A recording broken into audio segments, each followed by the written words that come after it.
J'ai eu 2 maris et aucun d'eux ne le savait. Jusqu'à ce que... Je m'appelle Juliette Moreau. J'ai 78 ans et pendant 7 de ces années, ma vie a été un mensonge.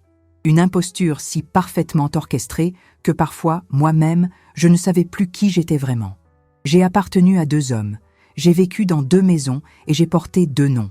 Et jamais aucun d'eux ne s'est douté de rien. À Lyon, j'étais Madame Chevalier, l'épouse de Luc, un architecte de renom. Ma maison sentait la cire d'antiquaire et le café fraîchement moulu. Mes journées étaient emplies par le silence d'un appartement élégant avec vue sur Fourvière, un silence qui pesait comme du plomb. Lors des dîners d'affaires, j'étais l'hôtesse parfaite, la femme au sourire discret dont le nom était prononcé avec respect, Juliette. Mais à près de 1000 kilomètres de là, à Villeneuve-sur-Mer, l'air iodé me rendait à moi-même. Là-bas, je n'étais personne d'autre que Jus, la femme de Mathieu Martin, un marin-pêcheur dont les mains portaient les histoires de l'océan. Ma maison sentait le thym et la marée. Mes pieds nus sentèrent le sable, et le bruit des vagues était la bande-son de mon autre vie, une vie de passion et de simplicité. Pour Luc, j'étais l'épouse loyale qui voyageait constamment pour s'occuper d'une famille malade dans l'Ouest. Pour Mathieu, la fiancée dévouée qui travaillait pour une riche famille à Lyon, mettant de l'argent de côté pour enfin rentrer au pays. J'étais devenue une actrice sur la scène de ma propre existence, convaincue que j'avais le contrôle absolu, jusqu'à cette nuit-là, la nuit du feu de joie, de l'accordéon et de ma robe en cotonnade fleurie, la nuit de mes 28 ans, quand le destin a décidé que le scénario de ma vie avait besoin d'une fin tragique. Ils étaient tous là pour me célébrer. Ils ignoraient que, à des centaines de kilomètres de là, l'avion transportant mon autre mari avait déjà atterri. Le retournement de situation qui a détruit mes 2 vies va vous choquer. Pour ne manquer aucun détail, abonnez-vous maintenant et activez la cloche. Vous devez voir comment cette histoire se termine. Pour comprendre la bombe qui était sur le point d'exploser cette nuit-là, il faut remonter le temps. Revenir à la jeune fille que j'étais, la Jus, née les pieds dans le sable, mais la tête dans les nuages qui voyageaient loin vers la grande ville. Villeneuve-sur-Mer n'était pas un lieu sur une carte. C'était un destin. Un village de pêcheurs coincé entre la mer d'émeraude et les falaises, où la vie suivait le rythme des marées et où l'odeur de sel imprégnait l'âme. Les filles d'ici naissaient avec leur avenir brodé sur leur trousseau, épouser un pêcheur, avoir des enfants à la peau tannée par le soleil et apprendre à repriser les tristesses de la vie en même temps que les filets de pêche. C'était un script écrit d'avance, immuable. Mon père était un homme de la mer, taiseux, avec des mains épaisses comme des cordes de bateau. Ma mère, une femme de foi et de silence, qui acceptait la volonté de Dieu comme elle acceptait la pluie qui s'abattait parfois sur le village. Moi, au milieu de 5 frères, j'étais la note discordante, celle qui se cachait sur le quai, non pas pour voir les bateaux rentrer chargés de poissons, mais pour lire les vieux magazines écornés qu'un cousin ramenait de la ville. Je ne voyais pas des chalutiers, je voyais des paquebots prendre le large. Je ne rêvais pas d'un bon mariage, je rêvais d'un billet d'autocar aller simple. Et il y avait Mathieu. Mathieu Martin faisait autant partie de Villeneuve-sur-Mer que la marée. Brun, fort, avec des yeux qui portaient la profondeur et les mystères de l'océan. Notre amour est né là, sur le sable, entre des promesses chuchotées et des baisers au goût de sel. Il était mon port d'attache, ma destinée évidente, l'homme que toutes les mères du village rêvaient pour leurs filles. Il me voyait, il me comprenait d'une manière unique, mais son amour, aussi intense et vrai soit-il, était aussi une encre. Il me promettait une maison face à la mer, des enfants courant sur la plage, une vie de labeur et de vérité. Et une partie de moi désirait cela de toutes ses forces, la partie qui était Jus. Mais l'autre partie, la Juliette que personne ne connaissait, aspirait au bruit des voitures, aux lumières des immeubles, à la chance d'être quelqu'un dont le nom ne serait pas attaché à celui d'un père ou d'un mari. Je voulais être propriétaire de mon propre nom.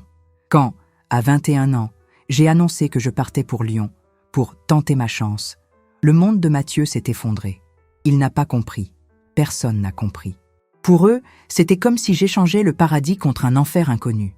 Notre dernière nuit, sur la plage où tout avait commencé, il a pris mon visage entre ses mains, ses yeux embués sous le clair de lune. La douleur dans son regard était palpable, une blessure à vif. Je t'attendrai, Jus, le temps qu'il faudra, je te le jure. J'ai juré que je reviendrais.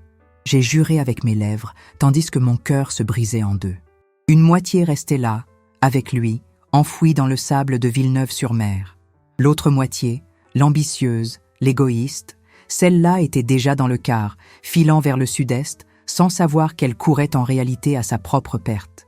Lyon m'a accueilli avec une étreinte glaciale et indifférente. L'air était froid, les gens pressés, et leur accent pointu sonnait comme une langue étrangère à mes oreilles, habituée à la mélodie chantante de la côte. J'ai troqué l'odeur de l'iode contre celle du bitume mouillé et de la pollution. La solitude, qui à Villeneuve-sur-Mer n'était qu'une lointaine possibilité, est devenue ici ma compagne de tous les instants, une silhouette silencieuse qui me suivait dans les rues grises. Pendant des mois, j'ai vécu dans un foyer de jeunes travailleuses du centre-ville, un endroit aux règles strictes et à l'odeur de naphtaline, où chaque repas était chronométré et les sourires rares. L'argent que j'avais apporté était maigre, et la réalité de l'indépendance s'est avérée bien plus dure que les pages des magazines que je lisais sur le quai. J'ai trouvé un emploi de réceptionniste dans un grand cabinet d'architectes, un monde de verre, d'acier et d'ambition. Je me sentais comme un poisson tropical coloré dans un aquarium d'espèces monochromes. Tout le monde me voyait, mais personne ne me regardait vraiment. J'étais la petite de la côte, un détail pittoresque dans le paysage de l'entreprise. C'est là que j'ai rencontré Luc Chevalier. Il n'était pas comme les autres. C'était l'un des associés, un homme imposant, frôlant la quarantaine, les tempes grisonnantes et un regard qui semblait calculer le monde avec la même précision que ses bâtiments. Il m'a remarqué. Il n'a pas vu seulement la réceptionniste avec un accent. Il a vu quelque chose qui l'intriguait. Il a commencé à m'inviter pour un café, puis pour un dîner. Il parlait d'art, de voyages en Europe, de projets qui allaient changer le visage de la ville. Il était l'opposé absolu de Mathieu. Là où Mathieu était la passion, la terre et la mer, Luc était l'intellect, le béton et les gratte-ciel. Il ne me promettait pas un amour qui m'enchaînerait. Il m'offrait un monde qui me libérerait. Il m'a courtisé avec l'efficacité d'un architecte dessinant un plan. Chaque geste, chaque mot, semblait calculé pour me conquérir, pour combler les vides que je ressentais moi-même. 6 mois plus tard, dans un restaurant chic, avec la ville brillant à nos pieds, tel un tapis de diamants, il m'a demandé en mariage. « Juliette, vous êtes la pièce qui manquait à ma vie, la beauté qui équilibre la structure. » Moi, aveuglé par la promesse de ce monde, par la validation que son nom de famille m'apporterait, j'ai dit oui. Je me suis mariée à la mairie, avec 2 de ses amis pour témoins. J'ai envoyé une courte lettre à ma mère, qui m'a répondu par une bénédiction inquiète. À ce moment-là, je m'en fichais. Je pensais avoir conquis tout ce que mon désir hurlait. J'ai quitté mon travail. Luc a dit qu'une Madame Chevalier n'avait pas besoin de travailler. J'ai emménagé dans son appartement, un duplex qui semblait flotter au-dessus de la ville. Mais la vue imprenable est vite devenue le paysage de ma prison dorée.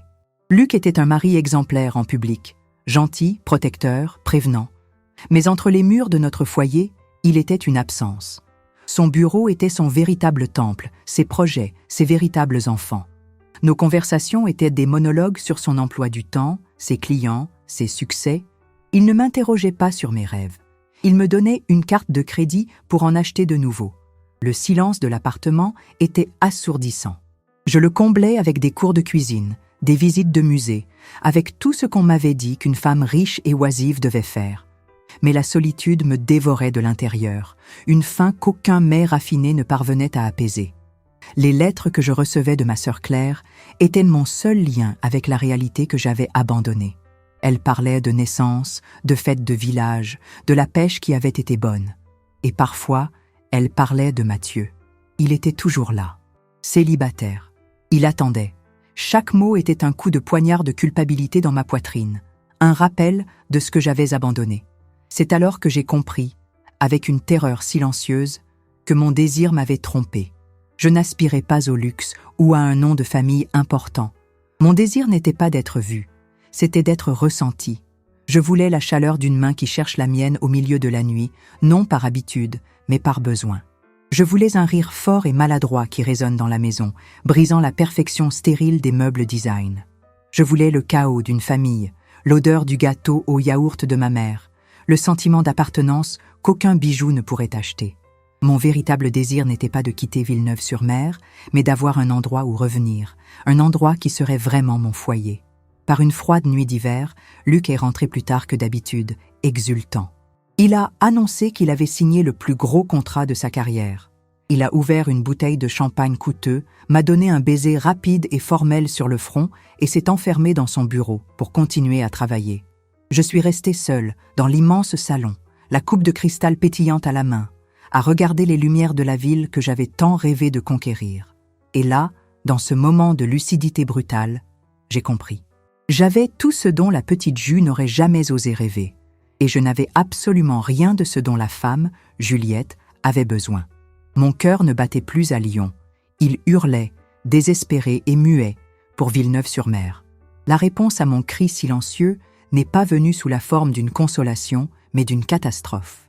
Elle est arrivée par un télégramme, un morceau de papier jauni avec des mots courts et brutaux qui ressemblaient à des coups de poing dans l'estomac, remis par un coursier impassible à l'accueil de mon immeuble de luxe. Seulement 4 phrases. Tempête dévastatrice. Dégâts à Villeneuve-sur-Mer. Maison endommagée. Rentre si tu peux. Signé, Claire. Mes mains tremblaient si fort que le papier bruissait. Le monde de verre et d'acier qui m'entourait a semblé se dissoudre, me transportant instantanément dans mon village, auprès de ma famille. J'ai montré le télégramme à Luc ce soir-là, à son retour du bureau. Ses yeux ont parcouru les mots avec la même expression analytique qu'il utilisait pour inspecter une faille structurelle sur un projet. Il ne m'a pas prise dans ses bras. Il n'a pas demandé si mes parents allaient bien, si ma sœur avait besoin de quelque chose. Il est allé droit à la solution comme toujours. « De combien as-tu besoin ?» a-t-il demandé, se dirigeant déjà vers le coffre-fort où il gardait de l'argent liquide. Il a ouvert son portefeuille, puis son chéquier, et a posé une somme généreuse sur la table basse. Pour lui, la douleur de ma famille, la destruction possible de ma maison d'enfance, n'était qu'un autre problème que l'argent pouvait résoudre. « Vas-y, reste aussi longtemps que nécessaire. Tiens-moi juste informé des coûts de la reconstruction. » Sa voix était pratique, efficace et terriblement vide d'émotion. Le voyage en train de près d'une journée a été un purgatoire. À chaque kilomètre où le bitume froid laissait la place à la terre verdoyante de l'Ouest, je sentais que je me dépouillais de la peau de Juliette Chevalier pour retrouver l'âme de Jus Moreau. La peur pour ma famille se mêlait à une excitation coupable, presque fébrile. Je retournais à l'épicentre d'une tragédie, mais mon cœur, ce traître, battait comme si je retournais à une fête. Villeneuve-sur-Mer était méconnaissable, blessée. La mer, qui avait toujours été notre amie et notre gagne-pain, était devenue un monstre qui avait envahi la terre, emportant tout sur son passage. Des maisons sans toit, des bateaux de pêche retournés comme des jouets cassés, des pommiers brisés en deux comme des allumettes. L'odeur de sel était mêlée à celle du bois mouillé et du désespoir. Ma mère m'a serré dans ses bras avec la force de quelqu'un qui ne croyait pas que j'étais réelle, pleurant en silence sur mon épaule. Mon père, les yeux creusés par des nuits sans sommeil, m'a juste serré le bras avec force, un geste qui en disait plus que 1000 mots.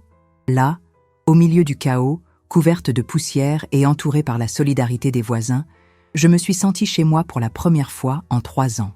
Je l'ai vu le 2e jour. Il aidait à redresser le toit de la maison d'un voisin, torse nu, son corps musclé, luisant de sueur sous le soleil impitoyable.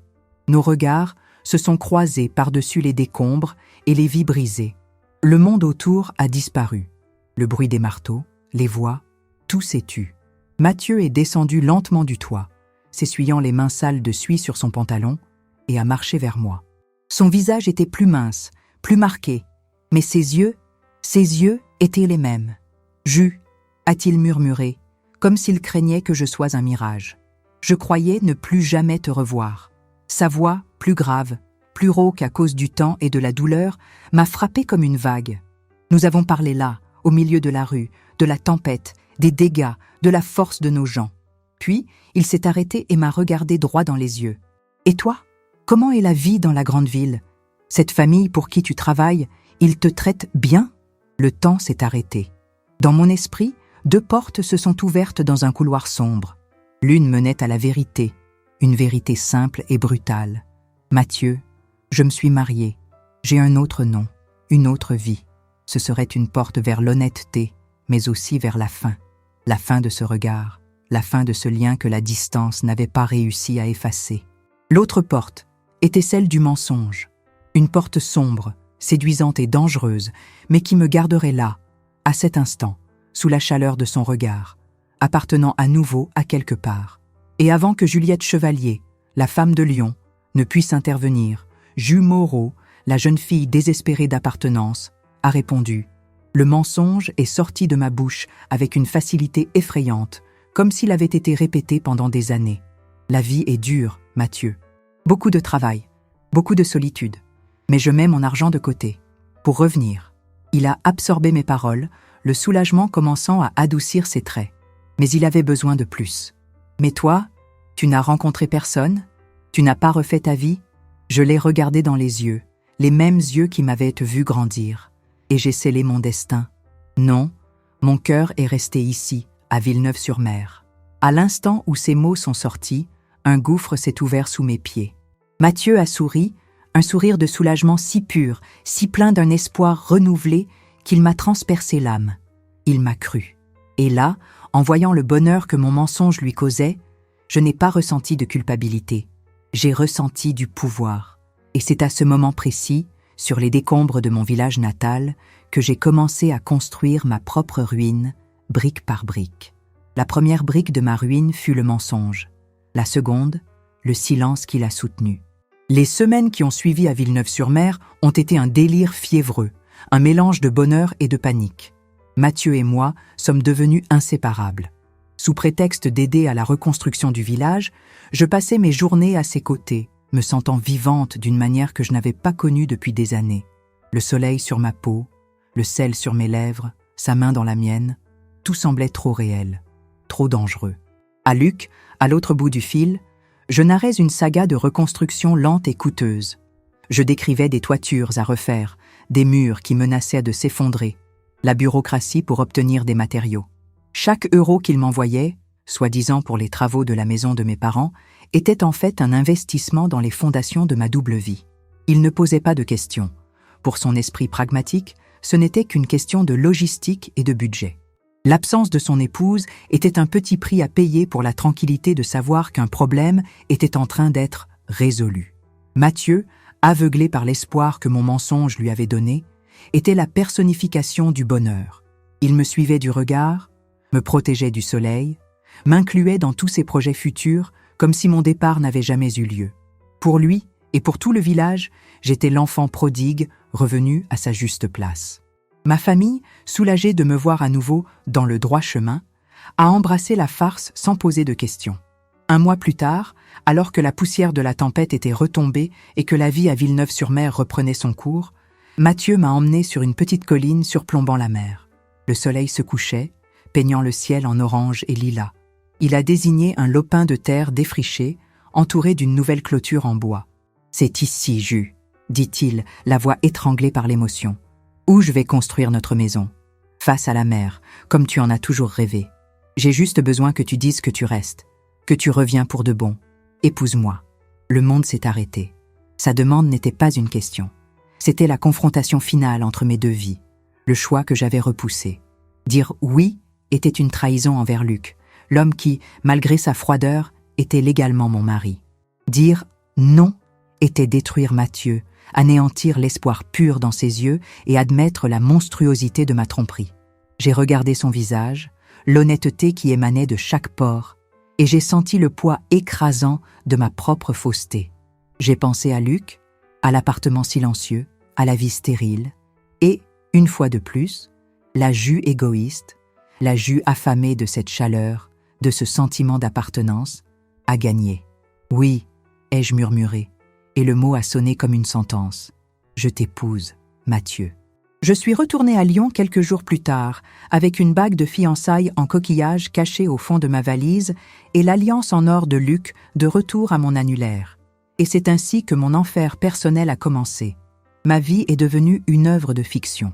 À Lyon, j'étais Juliette.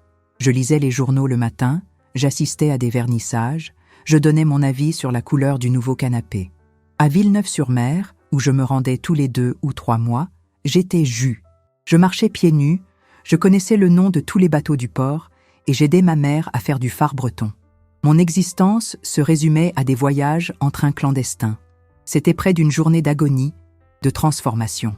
Je montais dans le train à Lyon en tant que Juliette Chevalier et, quelque part sur le trajet, généralement après avoir passé Paris, je me dépouillais d'elle pour revêtir la peau de Jus Moreau. Chaque arrêt était un risque. Chaque passager au regard curieux, une menace potentielle. Une fois, une cousine éloignée de Luc, qui vivait à Rennes, était dans le même train. J'ai fait semblant de dormir pendant des heures, le visage couvert d'un châle, le cœur battant à chaque fois qu'elle passait dans le couloir, priant pour ne pas être reconnue. Les années passaient dans un flou de mensonges et d'anxiété. 4 ans, 5 ans. Mathieu a construit notre maison, brique par brique, de ses propres mains. Son impatience grandissait. C'était une douleur palpable dans sa voix lors de nos appels. « Jus, ça fait 5 ans. C'est quoi ce contrat de travail qui ne finit jamais? Tu as un autre homme là-bas, n'est-ce pas ?» L'accusation, même prononcée avec la voix brisée de celui qui craint la réponse, me glaçait le sang. Je niais, je pleurais, je jouais la victime, j'inventais d'autres histoires sur la riche famille qui ne me libérait pas. À Lyon, Luc aussi a commencé à changer. Son indifférence commode a cédé la place à une méfiance subtile. « Juliette, tes parents semblent avoir plus de problèmes de santé qu'un hôpital entier. Tu passes la moitié de l'année dans l'Ouest. Je pense que la prochaine fois, je devrais venir avec toi, rencontrer ta famille, aider personnellement. » La panique m'a envahi. J'ai inventé 1000 excuses. La maison était trop petite pour l'accueillir, le voyage serait fatigant, la présence d'un étranger de la grande ville mettrait mes parents malades encore plus mal à l'aise. Il a semblé accepter, mais j'ai vu dans ses yeux qu'une graine de doute avait été plantée. Et cette graine a commencé à germer des mois plus tard, la semaine de mon 28e anniversaire. J'étais, bien sûr, à Villeneuve-sur-Mer, me préparant pour la grande fête que Mathieu et ma famille organisaient pour célébrer ensemble mes fiançailles et mon anniversaire. J'ai parlé à Luc au téléphone ce matin-là. Il a été bref, distant. Il m'a souhaité un joyeux anniversaire et m'a dit qu'il avait une réunion importante. J'ai ressenti un immense soulagement, l'adrénaline du mensonge réussi coulant dans mes veines. Mais, en raccrochant le téléphone à Lyon, Luc n'est pas allé à une réunion. Il a regardé le calendrier sur son bureau, entouré en rouge, puis le billet d'avion qu'il avait acheté en secret des semaines auparavant. La surprise qu'il prévoyait n'était pas seulement un cadeau d'anniversaire, c'était un test, un piège. Et moi, à des centaines de kilomètres de là, je dansais, heureuse et ignorante, droit dedans. La soirée de mon 28e anniversaire était l'incarnation du bonheur que j'avais volé. Un grand feu de joie crépitait au centre du jardin de la nouvelle maison. La maison que Mathieu avait construite pour moi, pour nous. L'air sentait le poisson grillé, le cidre chaud à la cannelle et l'odeur familière de l'iode que le vent ramenait de la plage. L'accordéon du vieux Zésigno, le musicien le plus âgé du village, pleurait une gigue endiablée, et les couples dansaient sur la terre battue, soulevant une fine poussière qui se mêlait à la fumée et aux étoiles. J'étais au centre de tout, un sourire aux lèvres, ma robe en cotonnade tourbillonnant à chaque fois que Mathieu me faisait tourner. Il me tenait fermement par la taille, ses yeux brillants de fierté, la chaleur de son corps était une promesse d'avenir. À chaque ami ou parent qui arrivait, il me présentait d'une voix pleine « Voici Jus, ma fiancée, la femme qui est revenue à la maison. » Et pour la première fois depuis des années, le mensonge ne pesait pas. Dans cette bulle de joie, sous ce ciel de l'Ouest, il semblait presque être la vérité. Je m'étais convaincue que c'était ma vie, la seule qui comptait. C'est alors que le bruit d'un moteur différent, plus puissant et régulier que celui des vieilles voitures usées du village, a fendu l'air et la musique. Une berline noire et brillante, qui n'appartenait pas à ce monde de sable et de simplicité, s'est garée devant le portail en bois. Les phares ont balayé le jardin comme les projecteurs d'un théâtre, figeant tout le monde sur place. L'accordéon de Zésigno s'est arrêté au milieu d'un accord, créant un silence soudain et de mauvais augure. Tous les regards se sont tournés vers la voiture. La portière du conducteur s'est ouverte et Luc en est descendu. En costume sombre impeccablement coupé, des chaussures italiennes brillantes même dans la pénombre, et tenant le plus grand et le plus outrageusement parfait bouquet de roses rouges que Villeneuve-sur-Mer ait jamais vu. Il était une apparition d'une autre planète, une figure de marbre dans un paysage d'argile.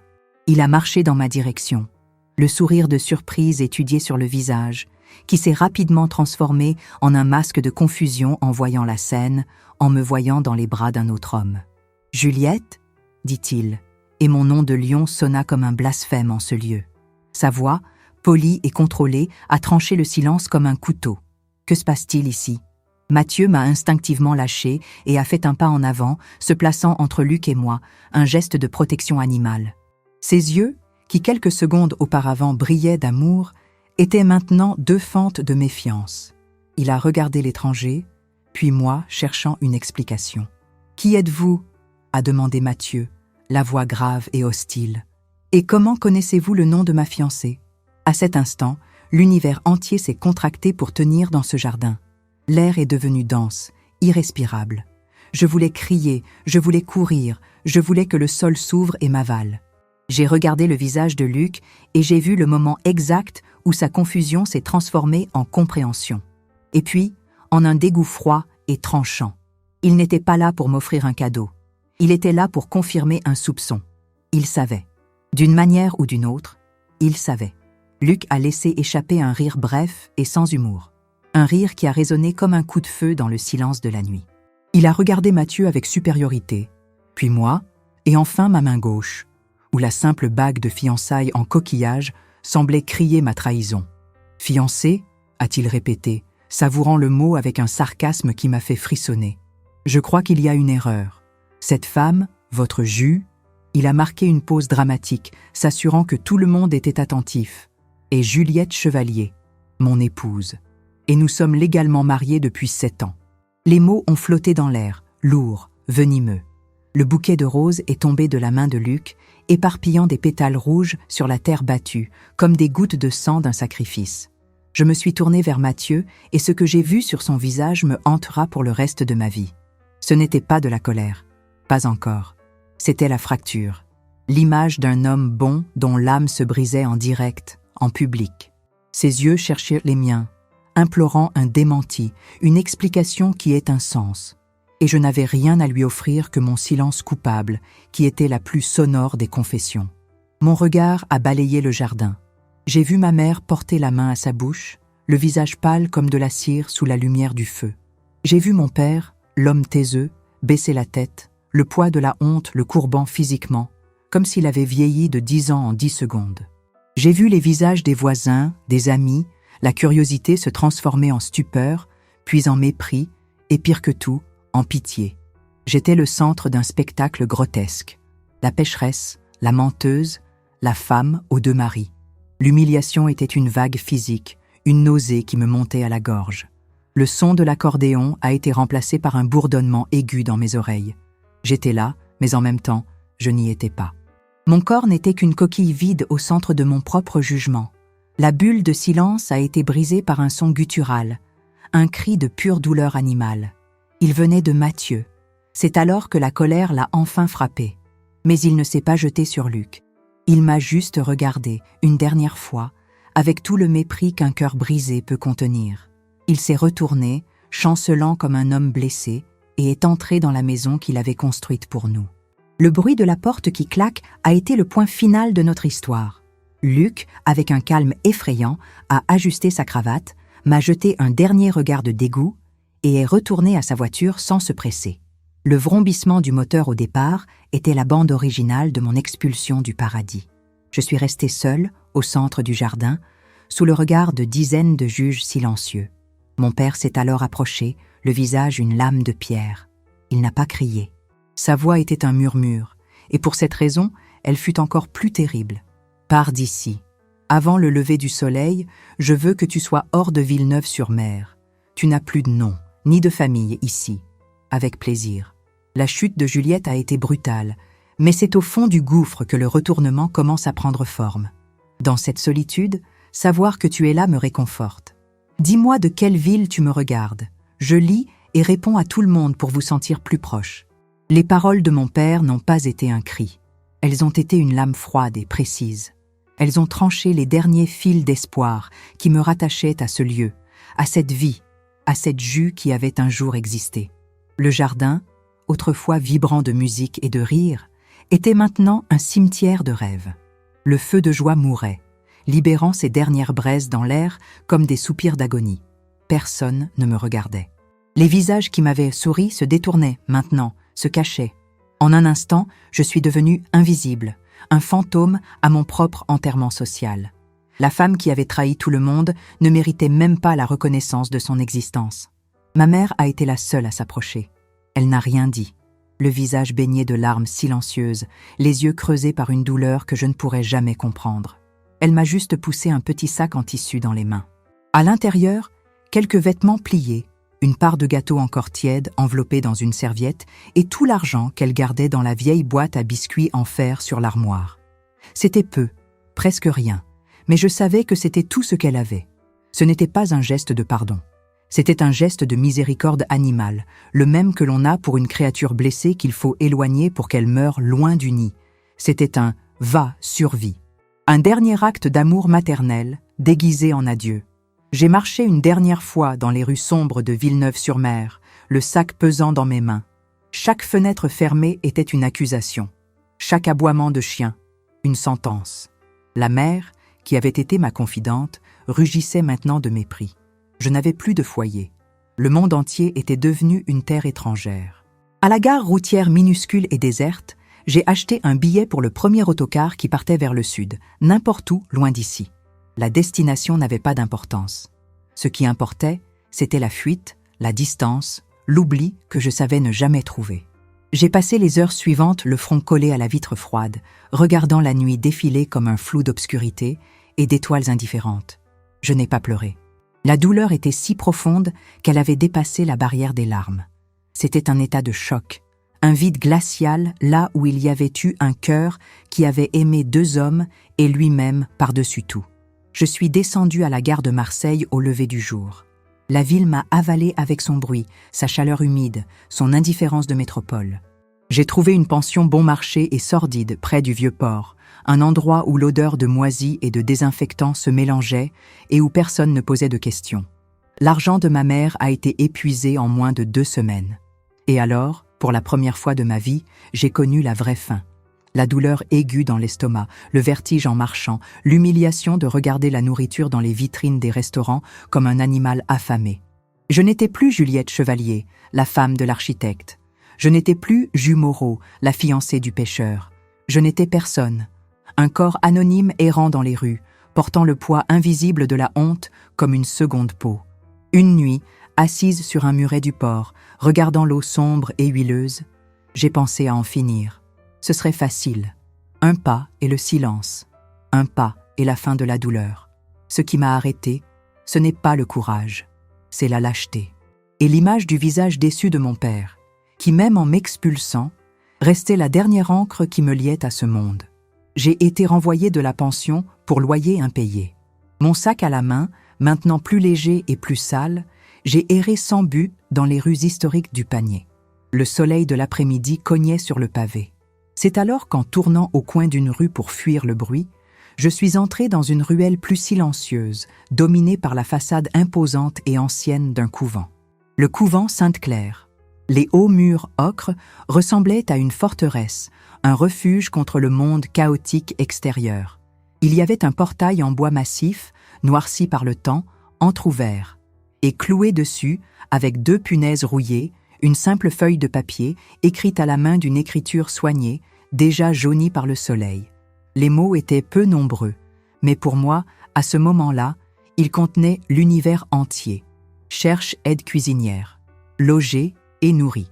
Je suis restée là, à lire et relire ces mots, sentant le soleil me brûler la tête. Cuisine, logement, nourriture, c'était le minimum. C'était la survie dans sa forme la plus brute. C'était aussi l'humiliation finale. Moi, qui avais eu 2 maisons, qui avais été servie lors de dîners de luxe, qui avais eu une carte de crédit sans limite, je devais maintenant supplier pour un toit et une assiette de soupe en échange de vaisselle. J'ai regardé la rue derrière moi, le monde qui ne voulait pas de moi, qui me jugeait et me rejetait. J'ai regardé le portail entrouvert, le silence et le mystère qu'il gardait. Ce n'était pas un choix. C'était la seule porte qui n'était pas fermée à mon nez. J'ai pris une profonde inspiration, sentant une odeur d'encens et de fleurs fanées venant de l'intérieur, et j'ai poussé le lourd portail. Chaque grincement du vieux bois semblait faire écho à ma reddition. Je n'entrais pas dans un couvent pour chercher Dieu. J'entrais dans ma propre tombe, dans l'espoir désespéré que, là-dedans, dans le silence et l'anonymat, je pourrais d'une manière ou d'une autre renaître. Le portail s'est refermé derrière moi avec un bruit sourd et définitif, étouffant les sons de la ville. Le silence à l'intérieur des murs du couvent était dense, ancien, presque palpable. Il semblait avoir le poids de siècles de prières, de secrets et de solitude. Une cour intérieure, avec un jardin négligé et une fontaine sèche au centre, m'a accueilli. L'air sentait la terre humide, le jasmin et une paix qui, pour moi, sonnait comme la quiétude d'un tombeau. Une jeune novice au visage effrayé m'a trouvé là, immobile, et m'a conduite, sans un mot, à travers des couloirs de pierre froide jusqu'à une petite pièce avec des meubles sombres et des murs blanchis à la chaux. Derrière un bureau en bois se tenait la mère supérieure. Je m'attendais à une femme sévère, au regard jugeur et aux mots tranchants. Mais sœur Cécile était une petite dame, le visage aussi ridé qu'un vieux parchemin et des yeux bruns qui semblaient contenir toute la patience du monde. Elle ne m'a demandé ni papier, ni référence. Elle m'a juste regardé, mes vêtements sales, la faim et le désespoir imprimés sur mon visage. « Vous semblez fatiguée, ma fille, dit-elle, et sa voix douce fut la première goutte de gentillesse que je recevais depuis des semaines. « Savez-vous cuisiner ? » ?»« Je sais laver, éplucher, couper, » ai-je répondu, la voix rauque par manque d'usage et par la soif. « Je ferai tout ce qu'il faudra. Le travail ici est rude. Il commence avant le lever du soleil et se termine après son coucher. Le salaire est un toit sur votre tête, une assiette sur votre table et la paix d'une journée de travail honnête. Cela vous suffit-il ? » J'ai juste hoché la tête, incapable de parler, la gorge nouée par un mélange de gratitude et d'humiliation. Elle n'a pas demandé mon nom, d'où je venais ou ce que je fuyais. À ce moment-là, elle m'a fait le plus grand cadeau que l'on pouvait me faire, l'anonymat, la chance de n'être personne. Ma nouvelle maison était une minuscule chambre au bout d'un long couloir, une cellule avec à peine plus qu'un lit en fer dur, une petite bassine pour la toilette et une croix en bois sur le mur. C'était plus simple que la maison de mes parents, infiniment plus solitaire que l'appartement de Luc. Et pourtant, pour la première fois depuis des années, en fermant cette lourde porte, j'ai senti que je pouvais respirer. Il n'y avait personne à tromper, personne de qui se cacher. Mes journées sont devenues un rituel de travail manuel et de silence. Je me réveillais au premier son des matines, bien avant l'aube. Je frottais le sol en pierre de l'immense cuisine jusqu'à ce qu'il brille. J'épluchais des montagnes de pommes de terre, de carottes et d'oignons, et je récurais de lourdes marmites dans un évier en pierre à l'eau froide. Mes mains, autrefois soignées avec des crèmes coûteuses à Lyon, puis rendues calleuses par le travail de reconstruction à Villeneuve-sur-Mer, trouvaient maintenant une nouvelle forme de rudesse, celle du travail anonyme et répétitif. La fatigue physique était une bénédiction. Elle épuisait mon corps à un tel point que, le soir, je m'effondrais sur le lit dur et n'avais pas la force d'être hanté par les fantômes de mon passé. Le travail était ma pénitence. Chaque marmite récurée, un acte d'expiation. Chaque sol frotté, une tentative de nettoyer la souillure de mon âme. Les premiers mois, je parlais à peine. J'étais un automate, mu par le besoin de survivre. Les autres sœurs, percevant ma douleur, me laissaient tranquille, respectant mon silence avec une compassion discrète. Sœur Cécile m'observait de loin. Parfois, elle apparaissait dans la cuisine et restait simplement là, à éplucher des légumes à côté de moi, dans un silence partagé. Un jour, alors que je pleurais doucement dans un coin, pensant que personne ne me voyait, elle s'est approchée et a dit « Le travail des mains apaise les tourments de l'esprit, Juliette. » C'était la première fois qu'elle utilisait mon nom. Je le lui avais donné à un moment donné et elle l'avait gardé, attendant le bon moment pour me rappeler à moi-même. Peu à peu, le silence a cessé d'être un bouclier pour devenir un espace de réflexion. Dans la répétition infinie des tâches quotidiennes, j'ai commencé à démêler les chevaux de mensonges que j'étais devenue. J'ai revécu chaque choix, chaque tromperie. J'ai beaucoup pleuré, seule, dans ma chambre sombre. J'ai pleuré pour la douleur que j'avais causée à Mathieu, pour l'humiliation que j'avais imposée à Luc, pour la honte que j'avais jetée sur ma famille. Et, pour la première fois, j'ai pleuré pour moi, pour la jeune fille rêveuse qui s'était perdue dans sa propre ambition. Au bout d'un an, la sœur cuisinière en chef du couvent, déjà très âgée, est tombée malade et a dû se retirer. Sœur Cécile, sans hésiter, m'a mise aux commandes des fourneaux. La peur m'a paralysée. C'était une chose d'être une aide anonyme dans l'ombre. C'en était une autre d'être responsable de nourrir plus de 50 bouches entre les religieuses et les enfants de l'orphelinat que le couvent entretenait. C'est au fourneau que le vrai changement a commencé. Les mains dans les épices, j'ai commencé à me souvenir des recettes de ma mère, de l'odeur du beurre qui rissole, de la cuisson parfaite du 4/4. Cuisiner a cessé d'être un travail pour devenir une forme de communication. Je ne pouvais pas demander pardon avec des mots, alors je le demandais avec des saveurs. Je mettais mon repentir dans le soin de la cuisson, ma nostalgie dans la douceur du gâteau au yaourt. Les enfants de l'orphelinat ont commencé à sourire davantage pendant les repas. Et moi, pour la première fois, j'ai ressenti une once de fierté honnête. Une fierté qui ne venait pas d'un nom de famille, d'une belle maison ou de l'amour d'un homme. Elle venait de mon propre effort. Un après-midi, des années après mon arrivée, sœur Cécile m'a trouvée dans le jardin en train de m'occuper du petit potager d'herbes aromatiques que j'avais créé à l'arrière de la cuisine. Elle m'a regardé longuement, un sourire discret aux lèvres. « La tombe que vous cherchiez en arrivant ici ne vous sert plus, n'est-ce pas ?» demanda-t-elle doucement. « Les murs de ce couvent vous ont protégé, mais maintenant ils deviennent trop petits pour la femme que vous êtes devenue. » Je l'ai regardée, surprise, le cœur battant. « Je ne sais pas être autre chose, ma sœur.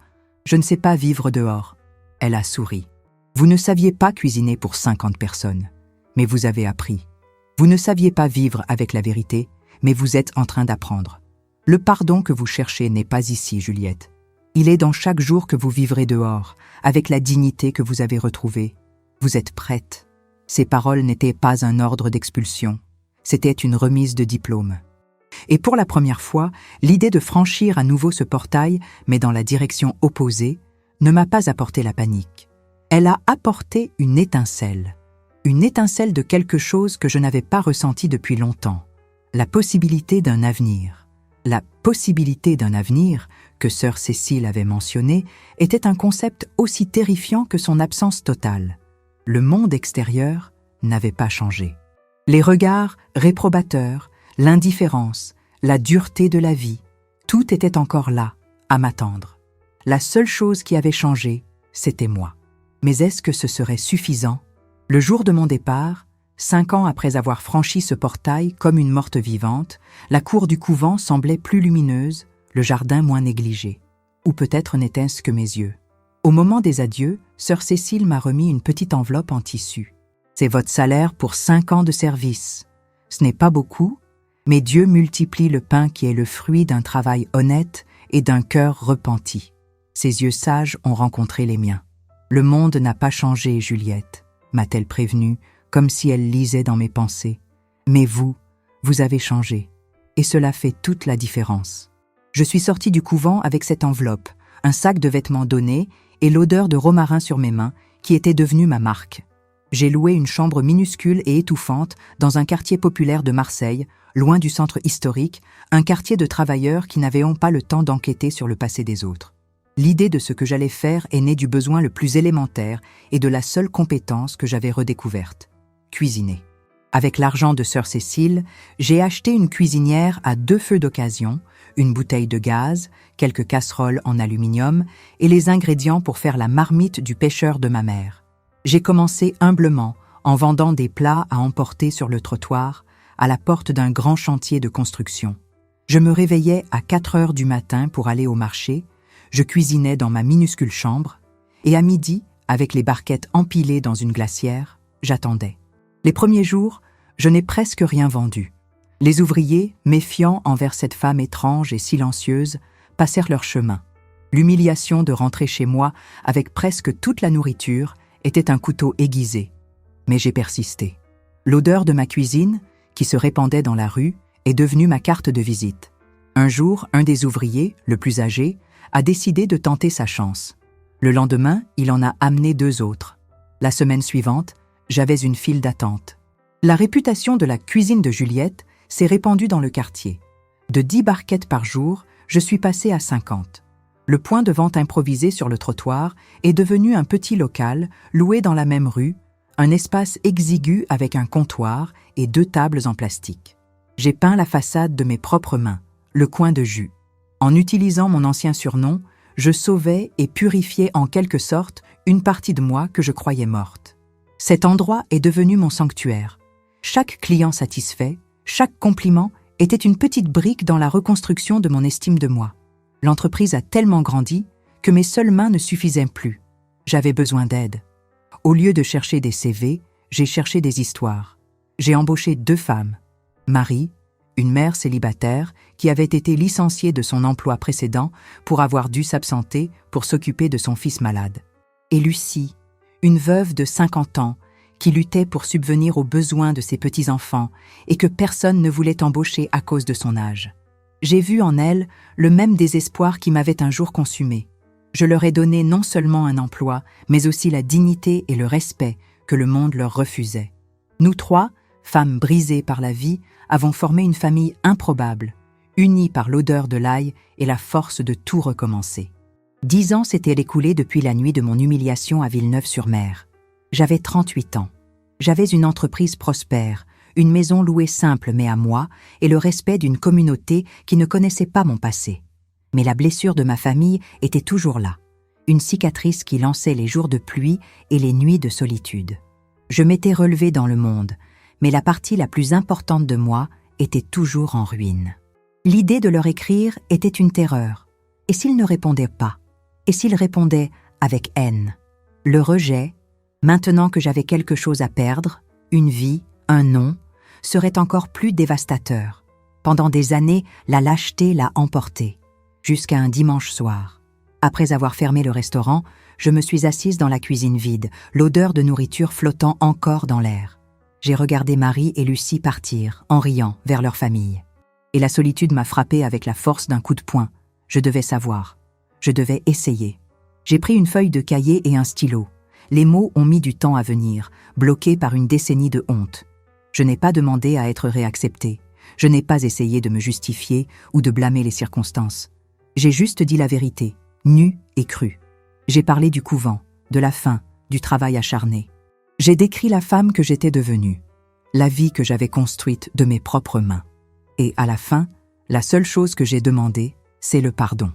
Je n'écris pas pour vous demander de m'accepter ou d'oublier, ai-je rédigé, les larmes brouillant l'encre. J'écris pour que vous connaissiez mon repentir. C'est la seule chose vraie que j'ai portée avec moi toutes ces années. J'écris à ma sœur, Claire, tu me manques. J'ai envoyé la lettre comme on jette une bouteille à la mer. Un acte de foi et de désespoir. Les semaines suivantes ont été une lente torture. Chaque fois que le facteur passait dans la rue, mon cœur bondissait dans ma gorge puis retombait dans mon estomac. L'absence de réponse était, en soi, une réponse. Le silence de ma famille était plus éloquent et douloureux que n'importe quelle lettre de répudiation. J'ai commencé à l'accepter. Certains ponts, une fois brûlés, ne peuvent être reconstruits. Et puis, près de 2 mois plus tard, alors que j'avais perdu tout espoir, elle est arrivée. Une simple enveloppe, avec le timbre froissé de Villeneuve-sur-Mer. L'écriture sur le devant, inimitable, était celle de Claire. Mes mains tremblaient tellement que j'ai à peine réussi à déchirer l'enveloppe. Le papier à l'intérieur était taché à certains endroits, comme si des gouttes étaient tombées sur l'encre.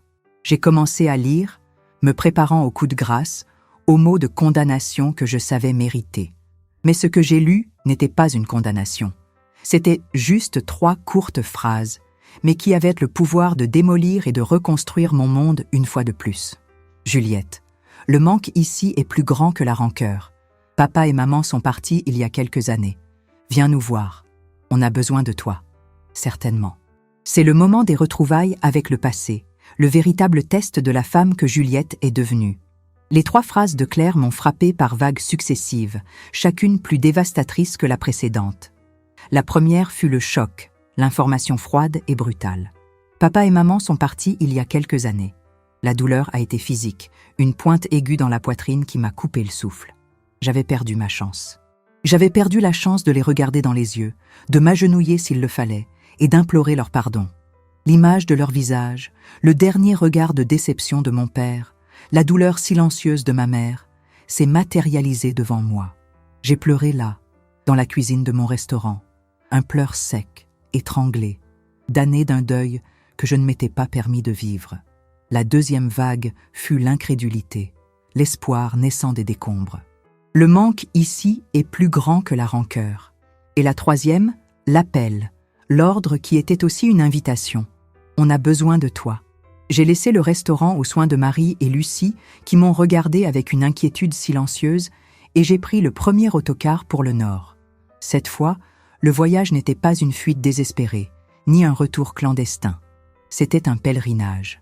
À chaque ville traversée, à chaque panneau kilométrique réduisant la distance, je me préparais à la bataille. La bataille contre les regards, les chuchotements, les fantômes de mon passé qui m'attendaient certainement. Je n'étais plus la jeune fille effrayée qui s'était enfuie, ni la femme arrogante qui avait menti. J'étais une femme de 38 ans qui avait connu la faim, la solitude et le travail acharné, qui avait construit une vie à partir de rien. Mais, en approchant de Villeneuve-sur-Mer, la peur est revenue, froide et familière, un goût de rouille dans la bouche. Claire m'attendait à la gare routière. Elle avait vieilli, avec des rides d'inquiétude au coin des yeux et des fils d'argent dans les cheveux. Mais le même sourire doux dont je me souvenais de l'enfance. Notre étreinte a été hésitante au début. 2 corps étrangers essayant de retrouver une familiarité perdue. Puis, elle est devenue une étreinte désespérée, comme si nous essayions de combler 10 ans d'absence en un seul geste. Nous avons pleuré ensemble, là, sur le quai poussiéreux. Un pleur de sœur, de perte, de manque et d'un amour qui avait survécu à la honte et à la distance. Marcher dans les rues de Villeneuve-sur-Mer, c'était comme marcher sur des éclats de verre. Les gens s'arrêtaient pour me regarder. Les vieilles femmes sur le pas de leur porte, les pêcheurs réparant leurs filets sur le quai, les enfants qui ne me connaissaient pas mais sentaient la tension dans l'air. J'entendais les chuchotements, je sentais les regards plantés dans mon dos. J'étais l'histoire interdite du village, la légende de la femme aux 2 maris. Mais, contrairement à la jeune fille qui s'était enfuie, je n'ai pas baissé la tête. Avec Claire à mes côtés, me tenant la main, j'ai soutenu les regards, un par un. C'était mon fardeau, ma honte, et je le porterai avec la dignité qui me restait. Claire m'a emmené directement au cimetière. Les simples pierres tombales en granit, côte à côte, à l'ombre d'un pommier. Jean Moreau, Laure Moreau. Les dates m'indiquaient qu'ils étaient partis peu de temps après que j'aie trouvé refuge au couvent. Là, agenouillée sur la terre chaude, j'ai enfin pu leur dire au revoir. J'ai demandé pardon en silence, laissant les larmes laver la poussière et la culpabilité. Je leur ai parlé, j'ai raconté mon histoire, j'ai pleuré leur absence comme je n'avais pas pu le faire à l'époque. Mon frère aîné, Jean, qui était maintenant le chef de famille, m'a accueilli dans la maison qui avait été celle de mes parents avec une froideur tranchante. Son ressentiment était une muraille. « Tu sais ce que la honte que tu nous as fait subir a fait à père ?» m'a-t-il dit, la voix dure. Je ne me suis pas défendue, j'ai seulement écouté. « Je sais », ai-je répondu, la voix ferme, « et je porterai cette culpabilité pour toujours. » La rencontre que je redoutais le plus a eu lieu en fin d'après-midi le 3e jour. J'étais assise sur un banc sur le quai, regardant la mer, quand il s'est approché. D'une manière ou d'une autre, je savais que cette rencontre était inévitable. Mathieu avait vieilli. Il y avait des fils d'argent dans ses cheveux noirs, des rides au coin des yeux, un sérieux qu'il n'avait pas dans sa jeunesse. Le feu de la passion avait été remplacé par une mélancolie calme. Il s'est arrêté à côté de moi, sans me regarder, fixant lui aussi l'horizon. « Claire m'a dit que tu étais revenu, a-t-il finalement dit, la voix grave. « Je suis venu pour un moment, ai-je répondu, le cœur battant contre mes côtes. Nous sommes restés silencieux un long moment, seulement le bruit des vagues et des mouettes entre nous. C'était un silence lourd, chargé du poids de 10 ans de mots non dits. C'est moi qui l'ai rompu. Mathieu, Ma voix s'est brisée. J'ai respiré profondément. Je suis désolée. Il n'y a pas un jour, pendant toutes ces années, où je n'ai pas regretté ce que je t'ai fait. Ce que je nous ai fait. Il a mis du temps à répondre, la mâchoire serrée. Le regret n'efface pas la douleur, Jus, a-t-il dit, utilisant mon ancien surnom comme s'il s'agissait d'une relique. Ce que tu as fait, ça m'a brisé. Ça a brisé ma confiance dans les autres, en moi-même. J'ai passé des années à essayer de comprendre, à te haïr. Il a finalement tourné le visage et m'a regardé. Mais le temps, il ne guérit pas, mais il nous apprend à vivre avec la cicatrice. « Tu as refait ta vie ?» ai-je demandé, la voix un murmure. « J'ai essayé », a-t-il répondu avec une honnêteté brutale. « Je me suis mariée, j'ai eu un fils, un bon garçon, Daniel. Le mariage n'a pas tenu. Sa mère, Hélène, était une femme bien. Mais elle disait que j'avais un fantôme dans le regard, qu'une partie de moi n'était jamais là avec elle. Je crois qu'elle avait raison. On s'est séparés il y a 2 ans. Chacune de ces paroles était un témoignage de la longue portée de ma trahison. Mon mensonge n'avait pas seulement détruit notre passé. Il avait aussi empoisonné son avenir. J'en suis désolée aussi, Mathieu, plus que les mots ne peuvent le dire. Il a poussé un long soupir fatigué, comme s'il se libérait d'un poids. Mais on avance. J'ai avancé. J'ai reconstruit ma vie, mon bateau, mon cœur, comme j'ai pu. Mon fils est tout pour moi maintenant. Il m'a regardé, et pour la première fois, je n'ai vu ni colère, ni passion. J'ai seulement vu une triste compréhension, celle de 2 survivants d'un même naufrage.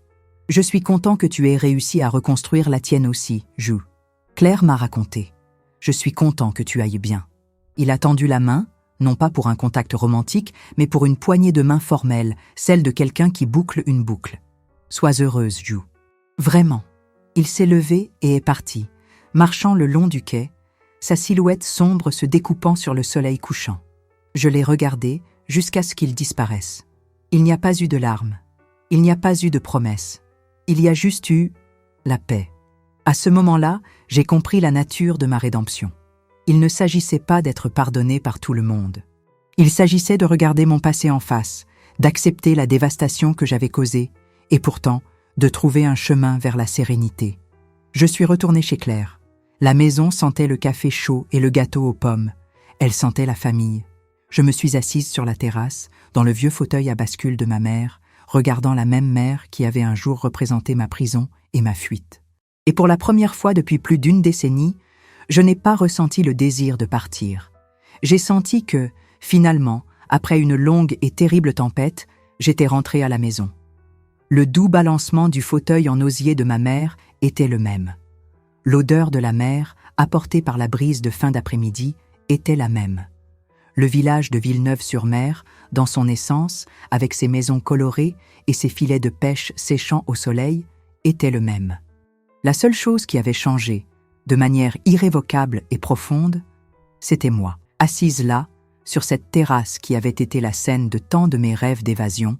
Je comprenais enfin la nature de mon long et tortueux voyage.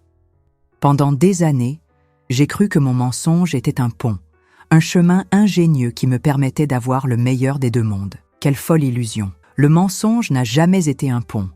C'était une cage. Une cage invisible que j'ai construite moi-même, barreau par barreau, et que j'ai portée sur mon dos pendant 7 ans. Chaque faux sourire à Luc lors d'un dîner élégant, chaque promesse murmurée à l'oreille de Mathieu au clair de lune, était un cadenas de plus qui se fermait autour de moi, m'emprisonnant toujours plus dans ma propre farce. La liberté que j'avais tant cherchée en quittant Villeneuve-sur-Mer, je l'ai perdue à l'instant même où j'ai décidé de ne pas être honnête. J'ai découvert qu'il n'y a pas de plus grande captivité que de vivre une vie qui n'est pas la sienne. La jeune fille que j'étais désirait le monde. Elle désirait les lumières de la grande ville, le prestige d'un nom de famille qui ouvre des portes, la sécurité froide et solide de l'argent. J'ai couru après tout cela avec la soif désespérée de quelqu'un qui traverse un désert. Et quand j'ai enfin atteint l'oasis, j'ai découvert que l'eau était un mirage. Le luxe ne comblait pas le vide. Il ne faisait que le décorer avec des objets coûteux. Le silence dans l'appartement de Luc était la preuve que la pire solitude n'est pas d'être seul, mais d'être avec quelqu'un, et pourtant de ne pas être vu, de ne pas être ressenti. Aujourd'hui, assise ici, écoutant le bruit de mes petits-neveux qui courent dans le jardin, mon seul désir est ce son. C'est l'odeur de café que Claire prépare dans la cuisine. C'est la paix d'une journée qui se termine sans avoir besoin d'inventer une excuse ou de maintenir un personnage. La vie m'a appris, de la manière la plus dure et la plus impitoyable, à différencier ce qui brille de ce qui éclaire vraiment. Je suis revenue à Villeneuve-sur-Mer en m'attendant à un jugement final, peut-être même à une condamnation, mais le pardon que j'ai trouvé était différent de ce que j'imaginais. Ce n'a pas été un événement, un décret proclamé. Il s'est révélé dans les petits gestes. Le pardon de Claire était dans l'étreinte serrée à la gare routière.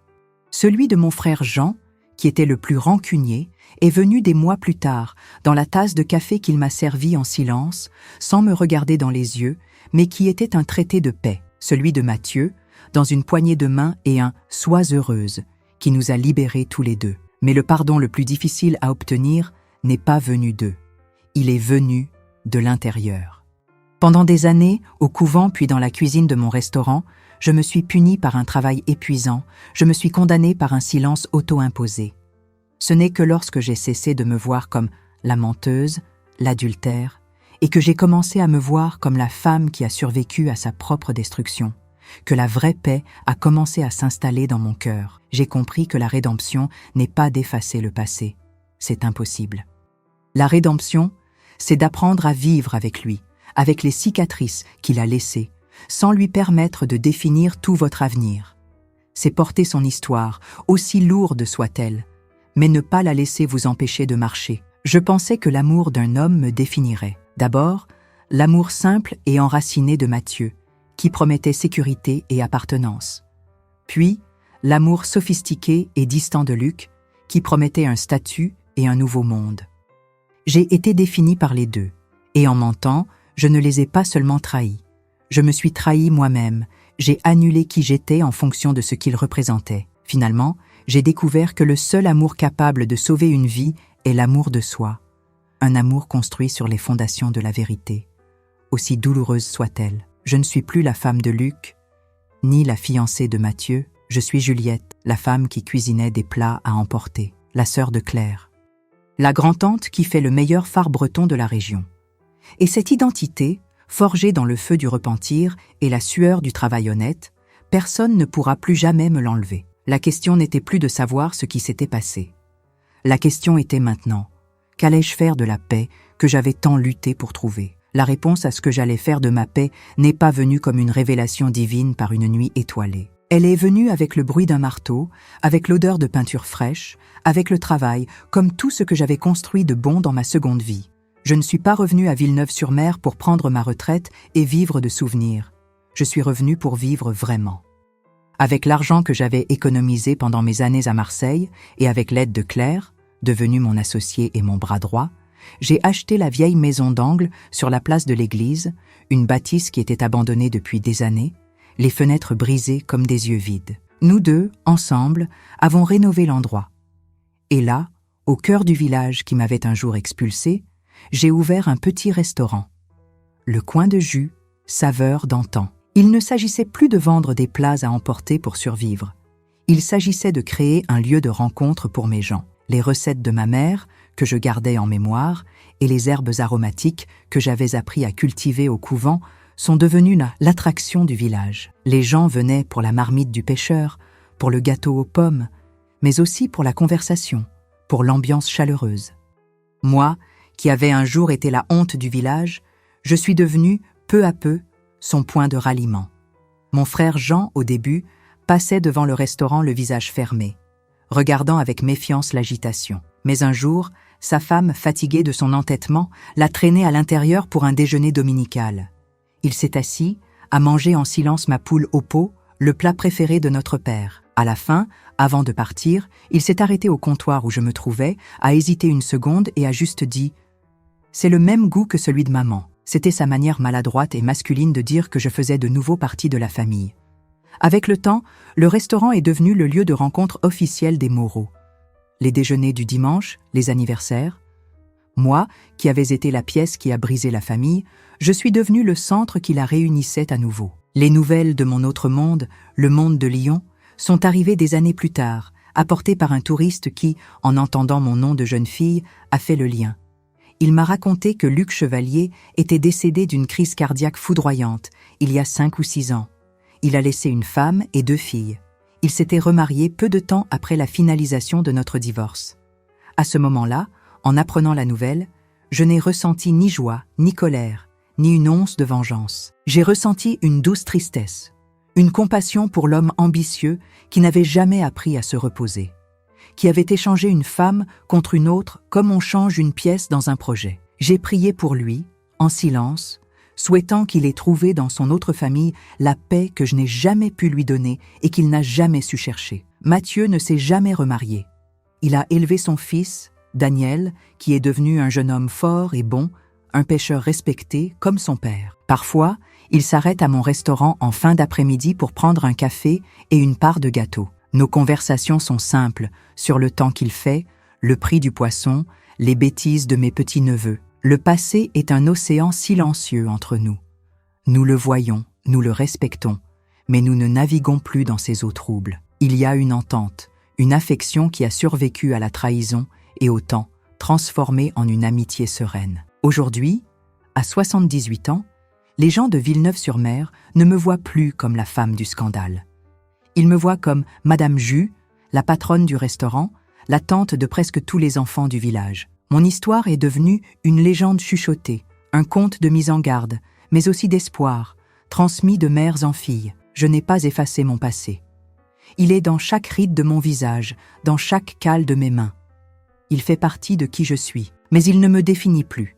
Ce qui me définit, c'est la femme qui s'est relevée, qui a appris à cuisiner pour guérir, qui a trouvé dans la simplicité la richesse que le luxe ne lui a jamais donnée. Parfois, en fin de journée, quand le dernier client est parti, je m'assieds à l'une des tables sur la terrasse du restaurant, regardant la place, les enfants jouant sous la lumière jaune des lampadaires, les familles se réunissant. Et je comprends que la vie, en fin de compte, ce n'est pas de ne pas tomber. C'est d'apprendre à se relever, peu importe le nombre de fois, et de découvrir que la paix n'est pas dans une destination lointaine à atteindre. Elle est dans le miracle simple et extraordinaire d'avoir un endroit à soi, pour enfin appeler son foyer. D'ici, de ma terrasse, je vois de nombreuses histoires commencer et recommencer chaque jour. Je vois de jeunes amours échanger leurs premiers regards sur la place. Je vois de vieilles amitiés partager un café.